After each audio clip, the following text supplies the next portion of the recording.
Welcome everyone to the first episode of the Brisbane Esports podcast. We are an introductory podcast introducing people, our listeners, to the wide world of esports. Today we have Dylan Paulus and Mike Trotter from QUT Esports joining us today to explain what it is that they do. So Mike and Dylan, could you please introduce yourselves briefly to our audience? Hi, I'm Michael Trotter. I am a master's student at QUT. I'm also the esports coordinator here at QUT Esports. So Dylan and I share a role wherein we coordinate the operations of the esports program here. So everything from the running of our room through to our OCS team and our community. Yeah, as well as coordinating the esports program, we're both master's students. So we're both doing a Master of Research, and we're looking at the determinants of success in esports. Awesome. So can you just tell me a bit about what QUT Esports actually is? A lot of people have thought it's a club, but that's not the case, is it? Well, we started out as a club. So in 2017, on the 20th of February, we opened the doors to a small 14-person computer lab, and we had 3 members. 6 weeks later, we had about 506. And so we were a club. We were, for all intents and purposes, a student club, and for the first year we ran as a student club.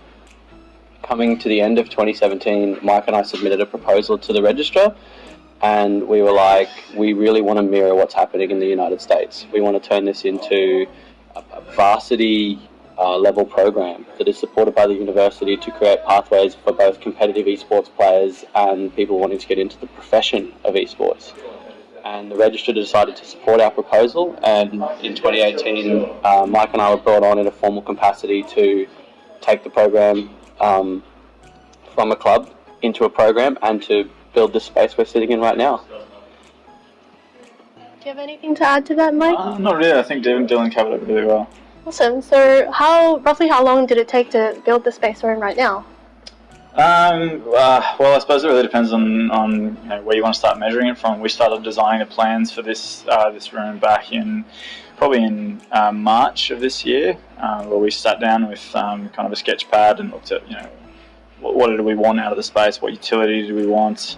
We talked about how we were going to meet the needs of both our competitive players but also our more social players, and how to try to keep the spirit of the community that we had created as we moved into an entirely new room. So from then right through till construction, that's probably 6 months worth of work. Awesome. So as you mentioned before, it did start out as a club with only 3 members initially. How did the whole idea of creating an esports room and an esports club come to fruition? It actually goes back well before esports. So Mike and I were both studying undergraduate psychology together, and we were down at our favourite Mexican place having a burrito, and it was exam period at the end of 2016, and we were like, how come we can play games for 12 hours and not need to take a break, but when it comes to studying for our exams, after about 5 or 10 minutes we're like, this is boring, we don't like it. And we're like, there's got to be something in that. There's got to be something in the engaging properties of video games. So we were like, let's start a business and we'll use that to teach people skills. And we did that. We did that for 3 months. We got into an accelerator program, and it was a great learning experience for us. But at the end of it, we were like, this isn't the most good we could be doing. This isn't the best we could be using games to make a difference. And we were like, well, how can we? How can we make the most difference using games? And it was kind of fortuitous because we've always played esports. Like, as a young person, I played a lot of Halo, Mike played a lot of StarCraft and Company of Heroes. And then we stumbled across a video from the University of California, Irvine, over in the United States. And they had this varsity-level university esports program that was similar to their sports programs. And we got really excited, like, this is awesome, we need to start doing this over here. And it got even more exciting when we looked around the country and realised no one was doing it in Australia. And so I think there was a moment about half an hour after we watched that video where Mike and I were like, we need to have a go at this. We really need to start introducing sport-like esport programs to universities around Australia. Yeah, and obviously that ties into the whole elite athlete program. We've got a few esports athletes already in that as well. Could you talk me through how you kind of made the university aware that esports is a legitimate profession? A big part of it was the developing professional scene. So we looked at the esports at a professional level, and we're like, these guys are getting paid millions of dollars, they're living in houses together, there's hundreds of millions of viewers, and the industry itself is moving towards $1 billion. Yeah. And there was that scene developing, but what there wasn't developing was a grassroots pathway. So if you want to play cricket for Australia, you start in 6th grade, and you go 5, 4, 3, 2, 1, Queensland, Australia. If you want to play esports for Australia at that top level, there isn't that grading system that gets you to the top. And we thought we could leverage university systems to create that. And a big part of that was getting the university to realise under its sport legislation and sport constitution that esport competitors, we're trying to call them athletes, are competing at a high level in the same way that traditional sports athletes are. And we managed to get that, correct me if I'm wrong, but halfway through last year? Yeah, around about that. Yeah. Awesome. So, moving on, we have QUT obviously has an esports room, and not long ago UQ has built their own esports room. Obviously there is some rivalry between the two universities. They beat us in Rainbow Six a few weeks ago. What are your thoughts on UQ kind of riding the coattails of QUT Esports' room building and the whole kind of hype around having our own esports room? I wouldn't call it riding the coattails. So we are the kind of lighthouse for university esports in Australia, but the more universities that get on board, everyone wins. There's no use us being the only program in Australia doing anything. We win every time another university hops on board because of what they've seen us do. The whole industry benefits. So I hope they beat us in games. I hope we beat them in games. I hope the rivalry grows and we have this really powerful inter-varsity esports competition happening. I hope Griffith gets on board. I hope we can form a state of origin where the Queensland unis put a team together and we verse the New South Wales and Victorian universities. That's awesome. So, do you have any thoughts about QUT and UQ's rivalry? Oh, look, I completely agree with Dylan. I think that trying to operate a program where you're the only program, doesn't really leave much opportunity to engage with others and for the whole team to grow. Yeah. I think if you're the only one operating, then you're basically a really big fish in a very small pond. But the more players that are in esports, I think the better it'll be for everybody.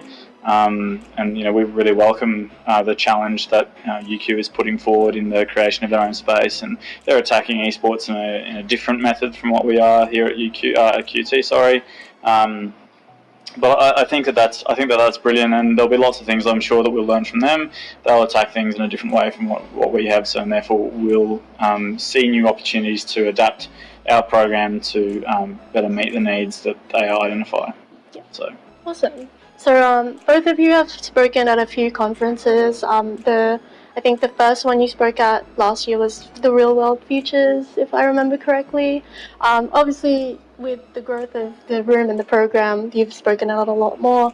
What is it like speaking to people who might not know the ins and outs of esports and explaining how legitimate it actually is and how much it's growing in Australia? I think that a really important role that both Dylan and I play in esports is an educational role.